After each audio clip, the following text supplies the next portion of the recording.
Friends, अगर आपका कोई ट्रैफिक चालान है जिसको उत्तर प्रदेश पुलिस ने काटा हुआ है और आप आगामी नेशनल लोक अदालत में उसे सेटलमेंट करना चाहते हैं तो बिल्कुल सही जगह पे हैं। आज हम इस वीडियो में बात करेंगे किस तरीके से ट्रैफिक चालान का सेटलमेंट लोक अदालत में किया जा सकता है, उसका क्या प्रोसेस रहेगा, कितना चार्जेज आपको पे करने पड़ेंगे। फ्रेंड्स, मैं हूं एडवोकेट प्रदीप पांडे और आप देख रहे हैं आपका अपना यूट्यूब चैनल कानूनी बात। फ्रेंड्स, अगर आप हमारे चैनल पर पहली बार आए हैं तो हमारे चैनल को सब्सक्राइब कर लें, आपको इसी तरीके से अपडेटेड इन्फॉर्मेशन मिलती रहेगी। फ्रेंड्स, बात करते हैं जो आगामी नेशनल लोक अदालत लगाई जा रही है 13 सितंबर 2025 को पूरे देश में लगाई जा रही है। अगर आपका कोई ट्रैफिक चालान यूपी पुलिस ने काटा हुआ, उत्तर प्रदेश के किसी भी डिस्ट्रिक्ट में काटा गया है, मान लीजिए नोएडा में, गाजियाबाद में, लखनऊ में, आगरा में, मेरठ में, कहीं पे भी चालान कटा हुआ है तो उसको आगामी 13 सितंबर को आप सेटलमेंट कर सकते हैं। सबसे बड़ा सवाल ये रहता है कि मान लीजिए मेरा चालान मेरठ में कटा हुआ है और मैं नोएडा में रहता हूं, तो क्या मैं नोएडा की लोक अदालत में इसका सेटलमेंट कर सकता हूं, या फिर नोएडा में मेरा चालान कटा हुआ है, मेरी गाड़ी रजिस्टर्ड मेरठ में है, तो कहां पे चालान सेटलमेंट किया जाएगा।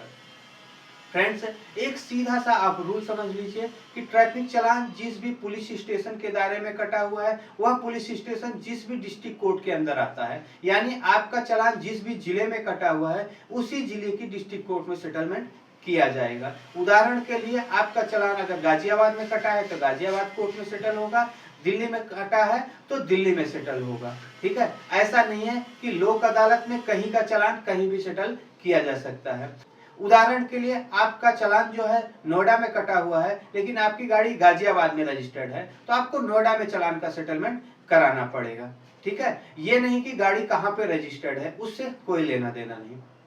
अब बात करते हैं ये नेशनल लोक अदालत है तो क्या उत्तर प्रदेश का चालान किसी भी डिस्ट्रिक्ट में सेटलमेंट किया जा सकता है।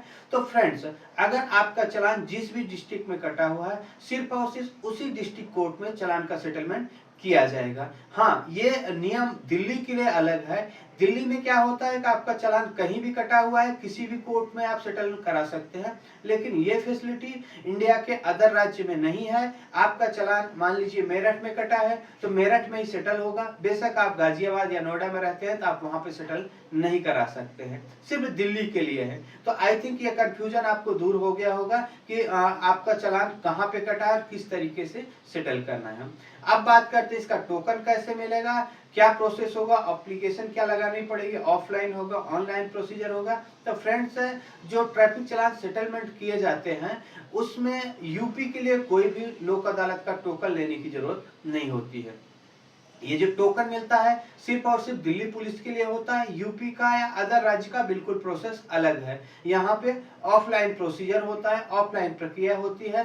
तो अगर आपका ट्रैफिक चालान उत्तर प्रदेश पुलिस ने काटा हुआ है तो आप अपने लोकल एडवोकेट से, जो भी आपके डिस्ट्रिक्ट में काम करते हैं, आप उनसे मिलिए, अपनी डॉक्यूमेंट दीजिए और वो आपको वहाँ पे प्रोसेस कर देंगे। सभी जिलों में अलग अलग थोड़ा सा प्रोसेस हो सकता है, तो इसलिए स्पेशली ये बताना बिल्कुल ठीक नहीं है कि क्या आपको एप्लीकेशन लगाना है या पहले लगाना है या उसी दिन लगाना है, क्योंकि सभी जिलों में, उत्तर प्रदेश में बहुत सारे जिले हैं, सभी जिलों में अलग अलग हो सकता है। लोकल एडमिनिस्ट्रेशन जो होता है कोर्ट का, वो डिसाइड करता है किस तरीके से, क्या उन्होंने क्या काउंटर बनाए हुए हैं या क्या इसने कोर्ट बनाए हुए हैं ट्रैफिक चालान के लिए, क्योंकि ट्रैफिक चालान के अलावा भी बहुत सारे मैटर होते हैं। ट्रैफिक चालान तो एक बहुत छोटा सा पार्ट होता है कोर्ट के लिए। तो सभी कोर्ट अपनी सहूलियत के हिसाब से नंबर ऑफ कोर्ट, काउंटर, ये सब डिसाइड करती हैं और उन्होंने अपना अलग अलग प्रोसेस बना रखे होते हैं, एप्लीकेशन के फॉर्मेट बना रखे हैं, कई कोर्ट डायरेक्टली चालान सिर्फ लेती हैं। तो ये चीजें होती हैं। बेहतर यह रहेगा कि लोक अदालत लगने से पहले एक हफ्ते पहले ही, 4 दिन पहले ही आप अपने लोकल एडवोकेट से मिलें,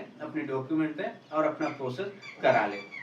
ध्यान रखें कि इसमें जो भी आपके डॉक्यूमेंट अगर किसी के लिए कटे हुए तो आप अपने डॉक्यूमेंट जरूर लगाएं वहां पे। मान लीजिए कि आपका उस समय ड्राइविंग लाइसेंस के लिए चालान कटा हुआ था और आपके पास ड्राइविंग लाइसेंस था या लर्निंग लाइसेंस था, बाद में आपने लाइसेंस बनवा लिया, वो डॉक्यूमेंट जरूर लगाएं। इससे आपको वहां पे अमाउंट कंसिडर करते समय इन चीजों को ध्यान रखा जाएगा, जज साहब आपका अमाउंट काफी हद तक कम कर देंगे। अगर आपका उस समय डॉक्यूमेंट नहीं था, बाद में बनवा लिए या नहीं बनवाए, उन चीजों के ऊपर भी मैटर आपका डिपेंड करता है।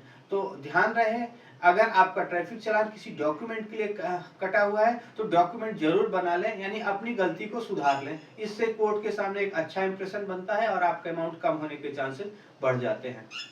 अब बात करते हैं कितने परसेंट पे चालान सेटलमेंट होगा, क्या चार्जेस लगते हैं वहाँ पे। फ्रेंड्स, ये सभी वकील साहब अपने अपने चार्जेस अलग अलग होते हैं। जिस टाइप के वकील साहब होते हैं, जिस तरीके से उनकी प्रैक्टिस होती है, उनका काम होता है, इस तरीके से वो अपनी फीस लेते हैं।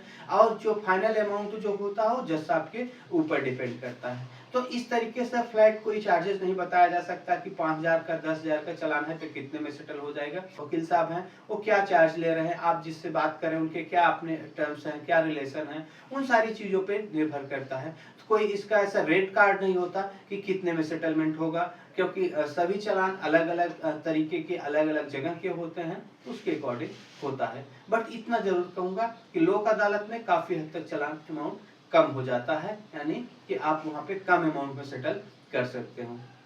उम्मीद करता हूँ फ्रेंड्स आपको समझ आ गया होगा किस तरीके से आप ट्रैफिक चालान को लोक अदालत के द्वारा आप अगर यूपी पुलिस ने काटा हुआ तो सेटलमेंट कर सकते हैं। अगर आपका कोई सवाल है, कोई सुझाव है तो आप हमें कमेंट्स करके पूछ सकते हैं। अगर आपका कोई ट्रैफिक चालान गाजियाबाद पुलिस या नोएडा पुलिस ने काटा हुआ है, उसके लिए आपको हमारी हेल्प की रिक्वायरमेंट है, तो आप हमें कमेंट्स करके गाजियाबाद या नोएडा लिख के कमेंट कर दें। हम आपको अपना कॉन्टेक्ट डिटेल शेयर कर देंगे, जिससे आप हमारी टीम से कॉन्टेक्ट कर सकते हैं और अपने ट्रैफिक चालान को आसानी से कम अमाउंट में सेटलमेंट कर सकते हैं। इसके अलावा अगर अदर डिस्ट्रिक्ट में आपका चालान कटा हुआ है तो आप अपने लोकल एडवोकेट से संपर्क करें। ऑनलाइन कोई भी प्रोसेस नहीं होता है, तो अब आपको ऑनलाइन सर्च करने की जरूरत नहीं कि किस तरीके से रजिस्ट्रेशन होगा, किस तरीके से प्रोसेस कंप्लीट किया जाएगा। फ्रेंड्स, अगर आपको कोई सवाल है, कोई सुझाव है तो आप हमें कमेंट्स करके बता सकते हैं। हम कोशिश करेंगे आपको जल्द से जल्द जवाब देने के लिए। धन्यवाद।